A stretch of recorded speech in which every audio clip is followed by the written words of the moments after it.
तो आज सुबह सुबह चाय की चुस्की मारने के बाद मेरी वाइफ निकाल लेती है वैक्यूम बैग्स, जिसमें कपड़े डालने के बाद ये 80% तक जगह कम घेरते हैं। तो हम घूमने जा रहे हैं हिमाचल, तो जैकेटें ले जाना तो कंपलसरी है। तो हम हमारी दोनों की मिलाकर 7 जैकेटें इस पॉली बैग में डाल देते हैं। इन पॉली बैग के साथ ये पंप भी आता है, जिससे पंप करके इनकी सारी हवा ये खींच लेता है और अंत में हमारी जैकेटें पतले पापड़ की तरह बन जाती है।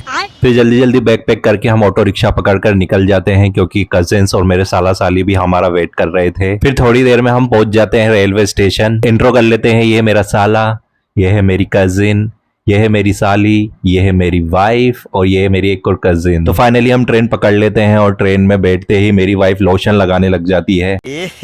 रहा नहीं जाता। तो ये तो चलता ही रहेगा, क्योंकि 4 लेडीसें थी हमारे साथ में। फिर चारों मेयर की पटलायां करते करते और ट्रेन में खीरे ककड़ी और नारंगी खाते खाते हजरत निजामुद्दीन रेलवे स्टेशन से पहुंच जाते हैं सीधा दिल्ली मेट्रो में। क्योंकि दिल्ली आए तो शॉपिंग करना तो बनता है, इसलिए बिना किसी देरी के हम पहुंच जाते डायरेक्ट सरोजिनी नगर, क्योंकि सरोजिनी नगर के कपड़े पहनकर मैडम डिस्को ही नहीं हिमाचल भी जाती है। अच्छा। फिर शॉपिंग करने के बाद हम लेडी गैंग का वेट करने लग जाते हैं, तो फाइनली वो भी हमें दिख जाती है आती हुई। इसके बाद हम हमारे ड्राइवर का वेट करने लग जाते हैं और थोड़ी देर में वो भी आ जाते हैं और हमारे बैग को ये बांधने लग जाते हैं। फिर अच्छे से सारा लगेज लोड करने के बाद हम निकल जाते हैं नेशनल हाईवे की तरफ, क्योंकि हम जा रहे हैं दिल्ली से डायरेक्ट मनाली। फिर काफी देर तक ट्रेवल करने के बाद हम रुक जाते हैं एक ढाबे पर। इस ढाबे का नाम था मन्नत, जो कि शाहरुख खान के घर से लिया गया है। अबे साले। फिर यहाँ पर हम गर्मा गर्म मसालेदार चाय पीने लग जाते हैं। भरी ठंड में गरम गरम चाय पीने के बाद हम वापस मनाली की ओर निकल जाते हैं। फिर रात भर ट्रेवल करने के बाद और 15-20 टनल को पार करने के बाद सुबह 7 बजे लगभग हम एंट्री कर देते हैं हिमाचल में। तो मनाली घुमाते हैं इसके पार्ट 2 में।